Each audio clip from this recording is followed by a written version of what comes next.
So before I get into it today, it's worth noting I usually don't go very far into listing factual details about new airframes. I obviously focus more on play-by-play commentary stuff, bringing up features as required depending on each clip, aside from this, small intro I usually do at the start. I always did this intentionally because we already have plenty of creators doing the latter to a high standard. With that in mind, if you want a detailed breakdown of the J-11b's kit, I'm going to point you to General Lee's video on it. I've always been a fan of his, but in this one in particular, he does a great job of breaking down the different details of the aircraft with stat chart graphs and data where appropriate. As always, links will be in the description for you. To give a brief summary of my own thoughts, I had a lot of fun flying this. I'm always happy to fly new flankers, and this one is a good option at 13.7.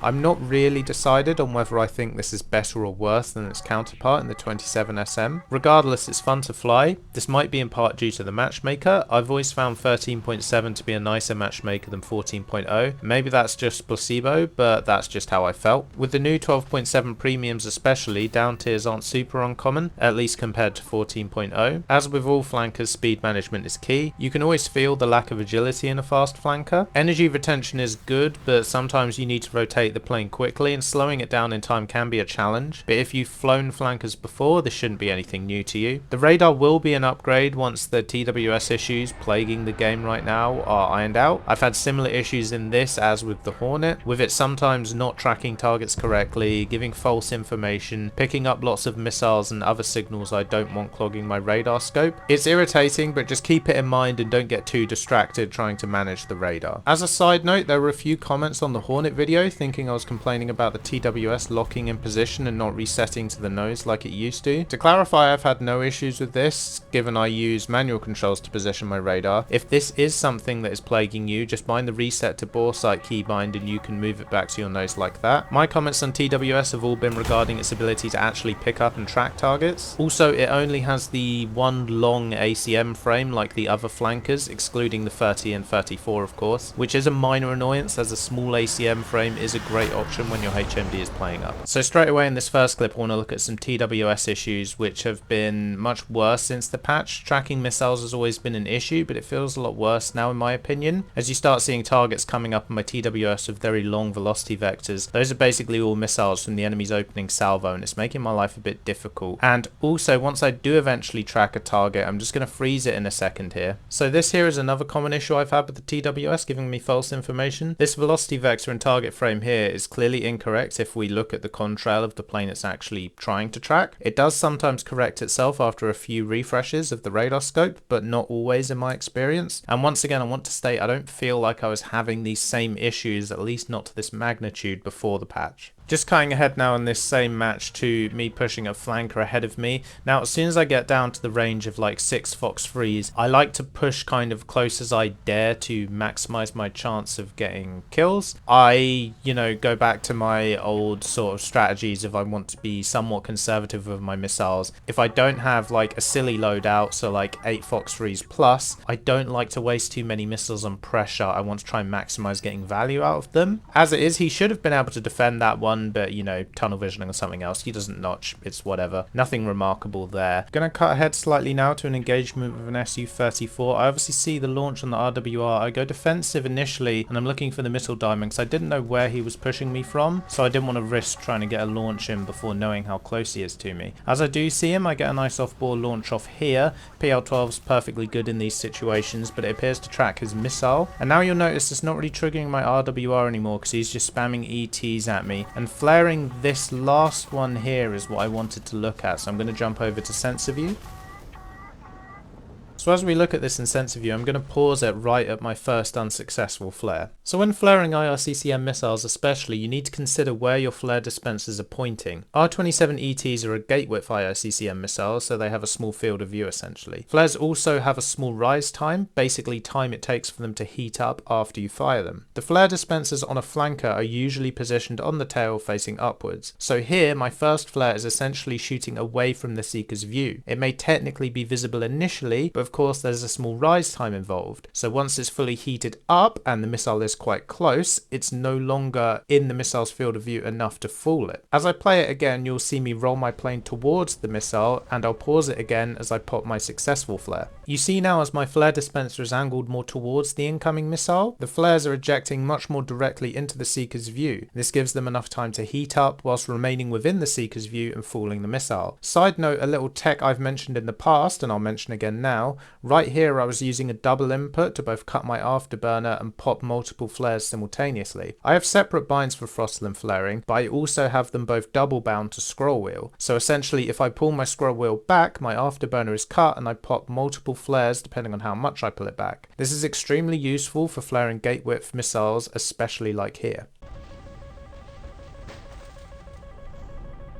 Cut ahead now to a PL-8B shot of my own after this guy manages to multipath my PL-12. PL-8Bs are nothing remarkable, but they have reasonable range. You know, they're not bad, they're just not anything special. There is a bug report for them to get tracking suspension added, which has been accepted, so we'll see if that gets added. If it does, I'll probably make a new video looking at that. And I only get the assist there, but let's have a look at that in sensor view and how that F-16 failed to flare that. So following along here, once again I'm going to pause it as he pops his unsuccessful flare. Once again I've added an arrow for you to show the direction the flares will go after they're fired. So the F-16 has bottom ejecting flare dispensers, so again with the angle the missile is coming from, you see how he is essentially firing them away from the Seeker's view. Obviously they are initially being fired into the camera sort of from this perspective, but obviously they lose all that initial velocity and drift behind the aircraft. Couple that with the rise time I mentioned before and his afterburner remaining on this whole time, and this just isn't enough to fool the missile, causing him to take the crit.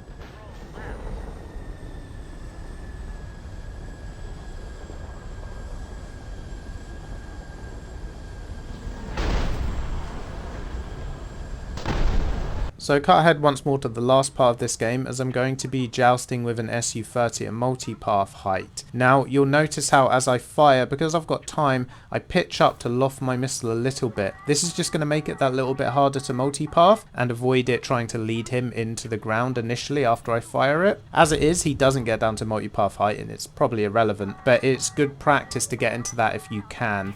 Because if you fire it on the level at treetop height and he pitches down just after you fire it, there's a very high chance your missile is just going to go straight into the ground as it tries to sort of calculate a lead trajectory. Moving on to this next game, which I had something to show at the end, but first up I'm going to fire missiles at these two people on my TWS down here. A lot of people like to push around that mountain at the start on this map from this side, so I like to keep an eye down there and get above them and get those top-down missiles out, and that's going to pick me up a kill. And then I've got an F-15 on my TWS here who's going to be pushing in. Again, he's quite close to the ground on the mountain, so I'm going to pitch up just a little bit just to loft that missile a little bit more. He is going to manage to defeat it though as I notch his missile, and then I'm going to start diving, looking to get low myself. If we're going to get sort of close range, I don't want him coming up below me able to abuse multipathing and I'm forced into notching, because then he can maybe get like a favorable merge. So instead I'm going to look to get low. I'm going to look to use terrain, maybe multipath if I need to, but the direction he's coming from, I see I can fly into this little gap here, so when he does fire a 9M, I don't need to worry about flaring it too much and I can pull into the merge. Popping my air brake here because I was going way too fast. He came in too fast as well though. He's also in an F-15E and he doesn't really cut his speed in any real way at all, so I easily cut inside his turn despite not really coming into that in a very favourable position. That allows me to get the PL-8B off. It's going to be quite difficult to flare that, and I'm just going to pause it here. So in my Su-30 video I got team killed, and this commenter suggested I try out this setting on screen now. Now I've always known about this setting, but I've always dismissed it because I figured it would add even more clutter to my RWR, and realistically I don't get team killed that often, but you know, I figured there's no real reason not to just test it. So while I was playing the J-11b, I set it to give me friendly warnings only in launch mode. Now it does give you some clutter which you have to learn to filter out. However, honestly I'll probably be sticking with this setting. If you look on my RWR now, you'll see I've got a missile warning. It even has the line above the indicator telling you it's a friendly launch. Of course, you can't see the missile's diamond, so without the setting on, I probably die to a team kill here. As it is, you'll see I defend it quite aggressively, given I can't see the missile diamond to see if I've notched it successfully, and I managed to avoid taking a team kill in this instance because I've got the RWR warning.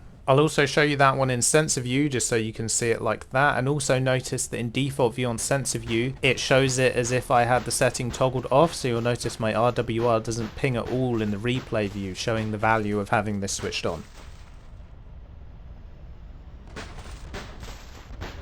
Next game now, and I've cut out the start of this one because it was just, you know, an engagement high up where someone just flies straight into my missile, so not much to see there. Now I'm going to be trying to use the TWS to establish what's going on. Now obviously I know the clump of their team is where they're being spotted by a couple of my teammates over there, but now I'm just sweeping my TWS around trying to find other people, and you see there it picked up a target. Like, I'm not sure what that was, maybe a bomb, maybe something shot by one of the ground targets, I don't know. But that's one of the things I've noticed and I'm talking about when I talk about TWS issues, is picking up signals like that are just clogging up your screen. They're giving you bad information and distracting, stuff like that. Anyway, now I'm going to move into the top down position to try and get some shots in. I don't spam as hard in this compared to say the Su-30 because, you know, you don't have as many missiles. Realistically, I probably could have shot a few more there and it probably would have cleaned this game up a bit faster.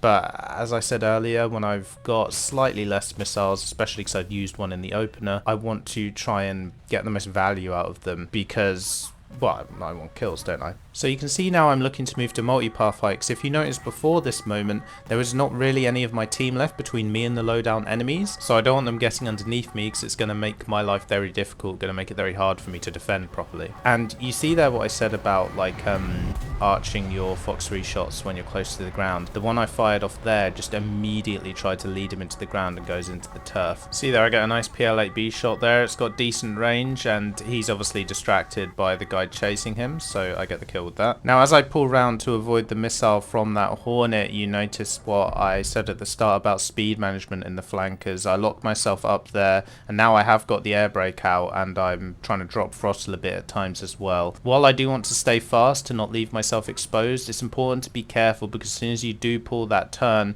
you're going to G-lock yourself and then the plane becomes even more unwieldy.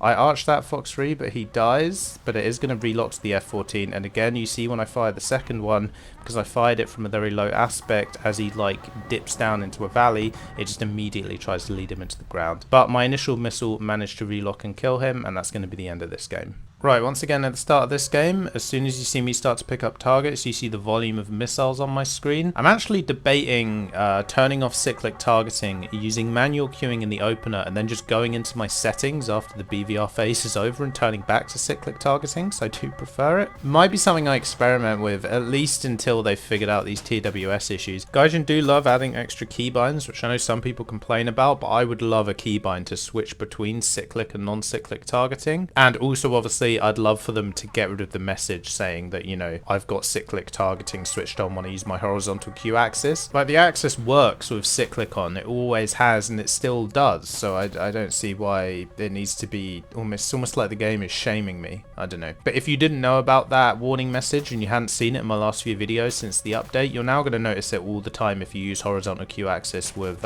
cyclic switched on, so I'm sorry about that. But I needed to get my venting in. Right, now back to the clip. You see I've just finished my defense of some missiles, you know, the standard, establish a notch, pop some chaff, start diving to dodge any inertial guidance, and they should disappear after a little bit of time. You see my initial TWS ping there. It is trying to track that contrail, and it said he was like flying in the complete opposite direction. But, you know, I established he is flying away from me, so I'm going to look down for a bit now, whilst also keeping my eye on the contrail. As soon as I see that contrail start to bend round, you know, I'm going to lock him up and shoot. I'm just relocking with my HMD every now and then, but now I see the contrail's bending round, so that tells me he's turning in, so now it's time to fire. I also notice an Su-30 by the trail of his missile, and then I trace it back to see his dot against the background. These are all things you want to be practicing, looking for the dots against the sky, looking for missile contrails, looking for missile diamonds, looking for plane contrails. All this information tells you where people are, so you don't just need to rely on the spotting system. Then we take out that Gripen. I don't commit to notching the first missile because I can see from the diamond it wasn't coming for me. So I know I've got a bit more time to, you know, set up my shot and set up my defense for when he does fire at me. Now I'm gradually working my way down to multipath height. This is a pretty standard sort of flow of a game for me. And then I'm going to push into the remaining furball download, trying to remain hidden. I'm obviously out of PL-12s, so I'm not necessarily looking to stay at altitude. Top-down IR launches are powerful, but at this point I figure I want to push into this furball aggressively and wrap this game up.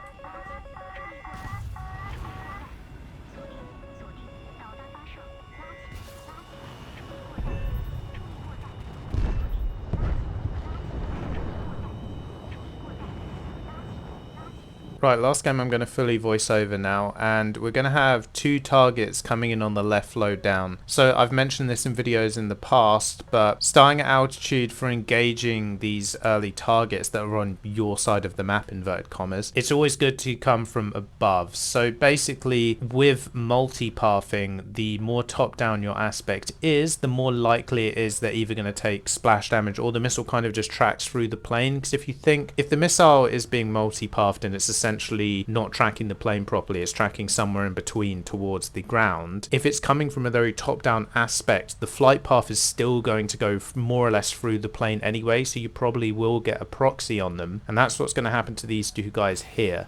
Now they're only going to take crits, and it is only going to get me 2 assists, but you know, this kind of, it makes the dice roll much more weighted in your favor if they're going for the multipath gamble, right? And you see how I even like point my nose up just a little bit for both of them to try and artificially arch and loft that missile a bit more, just to get it at as much of a difficult angle as possible. Because if they're committed to multipathing as well, even if it's coming like straight top down, so in a sense it's easier to notch, they're not focusing on that, they're just hoping that multipath is going to save them, right? So get it as top down as you can, and you will find you start to kill these multipathing enemies. You'll also have noted that this is one of the planes that I tend to fly below contrail height, generally avoiding the BVR phase at the start. It can compete in this because it does have good engines, it does have good performance up high, and the PL-12s do have better range than the R-77s on, say, the 27SM. However, I've only got 6, and they don't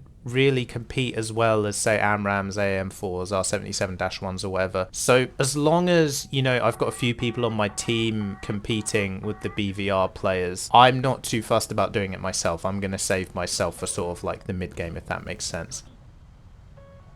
So I saw an F-16 on the left there. I can see him on my TWS, and I'm going to get a missile off, and then I see that I'm defending from a flanker on my RWR. Now when I see the missile diamond, I know roughly where the flanker is, but I don't know exactly where the F-16 is, so I'm looking to get to multipath before I turn in here. Remember the info you collected, don't, you know, forget things, because if I turn in early there, I might expose myself to that F-16 who pops up ahead of me now. I'm not going to arch my nose up because I don't have time, and he's a bit too high anyway, so I get to take out the F-16. I fired too late, wasted missile trying to take out the flanker. Mistake here is I've potentially gone into a merge too fast, and I still try and turn into it despite going too fast. I probably should have just extended here, because if the flanker chose to turn there at a better speed, he's going to cut inside me quite easily, and I'm going to be at risk of dying. As it is, I get away with it. So he just extends away, and then I can set up my next attack. I go for the Gripen with my last PL-12 because he's a bit higher, but someone else takes him out first, that's fine. And then you see how I take out the Su-27 with a head-on PL-8? I've said it many times before, you need to flare the head-ons. If you flare the head-on there, that PL-8B has no hope of connecting. I'm firing it anyway because I've got 4 right and the game's almost over. So there's no sense me not using a missile in the merge. And I'm going to do it again here because if they're not pre-flaring, then there's no reason not to, especially when you've got enough missiles that you're not going to run out. See, I'm flaring there, I'm multipathing, no danger of him hitting me. He's just completely tunnel visioned on trying to get the kill. He's not focusing on defending at all.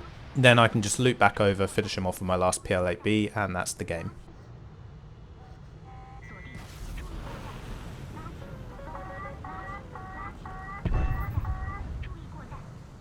That was all for today. Runtime is getting a bit long, so I'll keep the outro short. Got a busy few weeks at work coming up, so I'll probably have to slow down the uploads to 1 a week maximum. I still want to do the 18C early and 18A Hornets, as well as a look at the Eurofighter again with the sensor fusion updates. So I've got plenty of video ideas, I just can't promise when I'll get the time to make them. Anyway, I hope you enjoyed this one today, and I'll see you again next time.